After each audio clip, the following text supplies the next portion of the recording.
نبی صلی اللہ علیہ وسلم نے فرمایا چغل خور جنت میں داخل نہ ہوگا۔ جھوٹ بھی کبیرہ گناہوں میں سے ہے اور نفاق کی بنیاد ہے۔ اللہ تعالیٰ نے جھوٹ بولنے والوں پر لعنت بھیجی ہے۔ جھوٹ بہت سے گناہوں کا راستہ کھولتا ہے، اس لیے کہتے ہیں کہ ایک جھوٹ کو چھپانے کے لیے 10 جھوٹ بولنے پڑتے ہیں۔ ارشاد باری تعالیٰ ہے ہلاک ہو گئے جھوٹ بولنے والے۔ آپ صلی اللہ علیہ وسلم نے فرمایا سچ تجھے نجات دے گا اور جھوٹ تجھے ہلاک کر دے گا۔ آپ صلی اللہ علیہ وسلم کا فرمان ہے مومن سب کچھ ہو سکتا ہے لیکن جھوٹا اور خائن نہیں ہو سکتا۔ جھوٹ بولنا خواہ وہ ہنسانے کے لیے ہو، خواہ ہنسی مذاق میں ہو، خواہ وہ یاوہ گوئی اور قصہ گوئی کے طور پر ہو، کبیرہ گناہ ہے۔ اور اس طرح جھوٹی گواہی اور جھوٹی قسم کھانا اس سے بھی بڑا گناہ ہے۔ وعدہ خلافی بھی زبان کا گناہ ہے۔ اللہ تعالیٰ ارشاد فرماتے ہیں وَأَوْفُوا بِالْعَهْدِ إِنَّ الْعَهْدَ كَانَ مَسْئُولًا، وعدہ پورا کرو، وعدے کے بارے میں تم سے باز پرس ہوگی۔ اور نبی مہربان صلی اللہ علیہ وسلم نے فرمایا جو شخص عہد کو پورا نہ کرے اس کا کوئی دین نہیں، لا دین لمن لا عہد لہ۔ آپ نے منافق کی 3 نشانیوں میں سے ایک وعدہ خلافی بیان کی ہے۔ کسی پر تہمت لگانا بھی زبان ہی کا گناہ ہے۔ جو لوگ بے گناہ مومنہ عورتوں پر تہمت لگاتے ہیں دنیا اور آخرت میں اللہ نے ان پر لعنت کی ہے اور ان کے لیے عذاب علیم ہے۔ نوحہ اور بین کرنا، اولاد کو آگ کرنا، کسی کو بد دعا دینا، کسی انسان یا حیوان پر لعنت کرنا، احسان جتلانا، کسی خبر کو بغیر تصدیق کے آگے پھیلانا، گالی گلوچ کرنا، جادو منتر اور شرکیہ کلمات اور زبان کی بدعت، سب زبان ہی کے گناہ ہیں۔ اسی طرح کسی کو کافر یا مشرک یا یہودی اور بدعقیدہ کہنا بھی زبان کا گناہ ہے۔ غیر اللہ سے مدد مانگنا، قوالیاں اور گانے، غیب دانی کے دعوے، والدین کی بے ادبی اور ان کو اپنی زبان سے ایذا پہنچانا، یہ کبیرہ گناہ ہے اور ان کا تعلق بھی زبان سے ہے۔ بغیر شدید ضرورت کے کسی سے سوال کرنا، بھیک مانگنا، قول و فعل کا تضاد، قطع رحمی کے الفاظ زبان سے نکالنا، غرور اور تکبر کے ساتھ چیخ چیخ کر بولنا، سب زبان کے گناہ ہیں۔ صحابہ کرام پر طعن کرنا بھی زبان کا بہت بڑا گناہ ہے۔ اللہ کے نبی صلی اللہ علیہ وسلم نے فرمایا لوگ اپنی زبانوں ہی کی وجہ سے اوندے منہ گھسیٹ کر جہنم میں ڈال دیے جائیں گے۔ ناظرین، ارشاد باری تعالیٰ ہے زبان سے جو بات نکلتی ہے ایک حاضر باش اسے فوراً لکھ لیتا ہے۔ یہی لکھا ہوا ریکارڈ قیامت کے دن ہر شخص کے سامنے رکھ دیا جائے گا اور اس سے کہا جائے گا اقرأ کتابک، پڑھو اپنی کتاب، اور اس سے اسی ریکارڈ کی روشنی میں حساب لیا جائے گا۔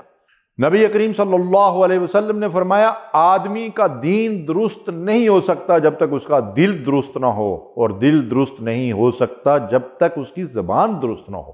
سیدنا عیسیٰ علیہ السلام کا ایک واقعہ ملتا ہے، یروشلم کی کسی گلی سے گزر رہے تھے، سامنے سے ایک یہودی آ گیا، وہ عیسیٰ علیہ السلام کو نازیبا گالی گلوچ کرنے لگا۔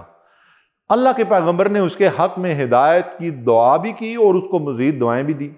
آپ کے ساتھی نے تھوڑا آگے چل کر عرض کیا اے اللہ کے پیغمبر، اس نے تو آپ کو اتنی گالیاں دی ہیں اور آپ اس کو دعائیں دیتے رہے۔ تو آپ نے فرمایا کہ ہر آدمی دوسرے کو وہی چیز دیتا ہے جو اس کے پاس ہوتی ہے۔ اس کا دل گناہوں سے آلودہ اور سیاہ ہے، وہ گالیاں دیتا ہے، میرے پاس دعائیں ہیں وہ دیتا ہوں۔ انبیاء علیہ السلام انسانیت کے لیے رحمت کی فوار کی مانند ہوتے ہیں، وہ لوگوں کو پتھر کھا کر بھی دعائیں ہی دیتے ہیں۔ حضرت لقمان سے ان کے آقا نے فرمائش کی کہ بکری ذبح کرو اور اس کی سب سے اچھی چیز پکا کر لے آؤ، وہ زبان پکا کر لے آئے۔ پھر فرمائش ہوئی کہ بکری کے گوشت میں سے سب سے بری چیز پکا کر لے آؤ، تو پھر زبان ہی پکا کر لے آئے۔ آقا نے پوچھا یہ کیا ماجرا ہے؟ حضرت لقمان نے کہا یہی سب سے اچھی چیز بھی ہے اور یہی سب سے بری چیز بھی ہے۔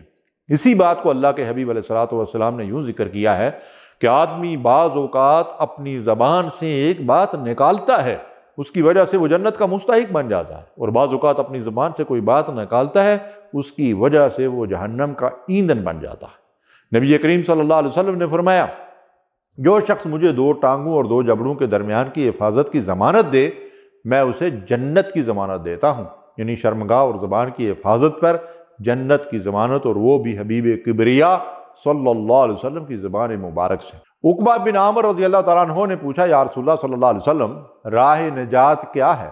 آپ نے فرمایا اپنی زبان کو قابو میں رکھو، اپنے گھر پر قناعت کرو اور اپنے گناہوں پر رویا کرو۔ حضرت معاذ رضی اللہ تعالیٰ عنہ نے پوچھا یا رسول اللہ صلی اللہ علیہ وسلم جو کچھ ہم بولتے ہیں کیا وہ لکھ دیا جاتا ہے؟ آپ صلی اللہ علیہ وسلم نے فرمایا معاذ تیری ماں کا بھلا ہو، لوگ اپنی زبانوں ہی کی وجہ سے اوندے منہ گھسیٹ کر جہنم میں ڈال دیے جائیں گے، اعوذ باللہ۔ نبی صلی اللہ علیہ وسلم سے سوال کیا گیا کون سا مسلمان بہتر ہے؟ آپ نے فرمایا جس کے ہاتھ اور زبان سے دوسرے مسلمان محفوظ رہیں۔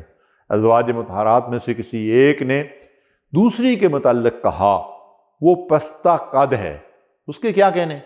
آپ صلی اللہ علیہ وسلم نے فرمایا تم نے ایسی بات کہہ دی ہے جس کو دریا میں ڈالا جائے تو اس کا ذائقہ کڑوا کر دے۔